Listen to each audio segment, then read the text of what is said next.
So in this tutorial we are going to use the Mineral Resources Data System of USGS in order to download the global mineral data and then get it inside of our GIS software.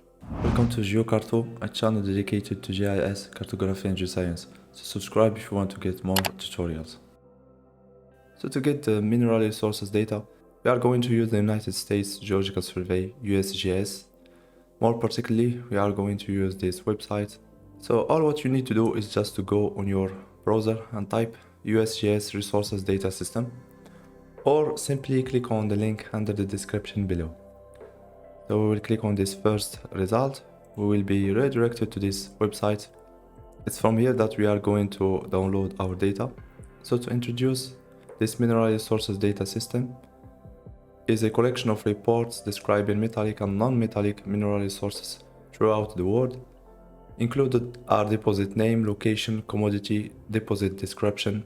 So this is a worldwide database that contains all the mineral occurrences worldwide mines. So if you want to download the data for a known area, you can use this download data for geographic areas you choose. When you click on it, you will be redirected to this page where you can look for your data according to your continents. When you click on it, you will then get other details. For example, we are going to click on Asia. You will get the results for all countries that are in Asia. You can choose your country. Let's return to our main website.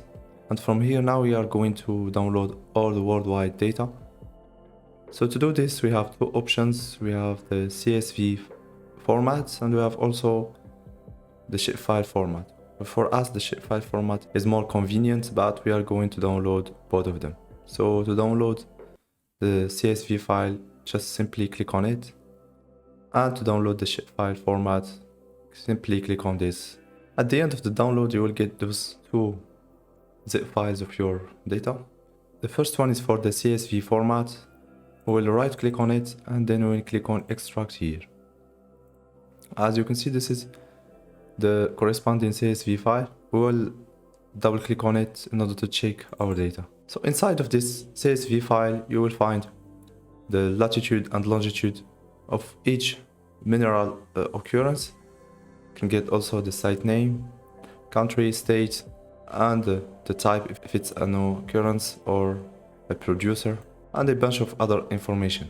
Now we will close the CSV file. The most important file is this one, which is the shapefile format. I will double click on it and I will click on extract here.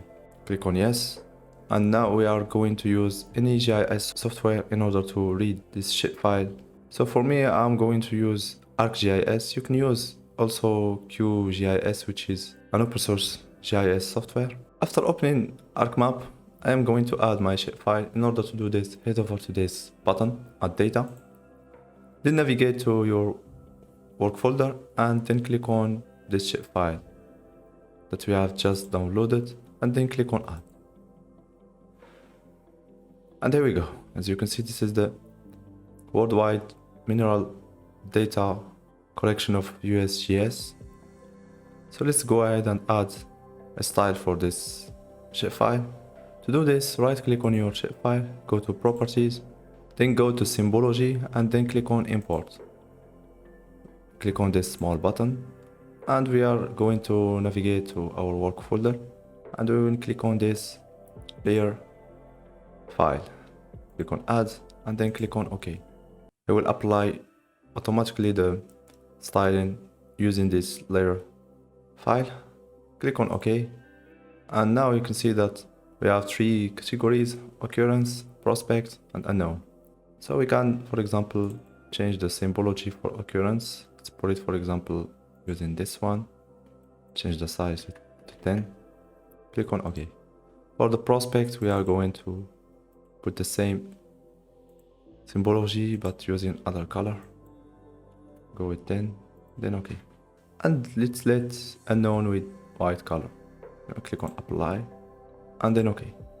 Now we can see that our data is composed of producers, occurrences in green and prospect in red.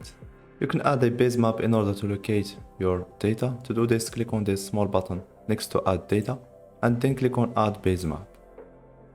Let's go for example with this one and then click on add. After getting a base map, you will get this figure.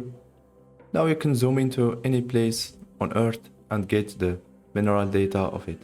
So I hope that you got some useful information from this tutorial. If so, please like it and subscribe for more tutorials.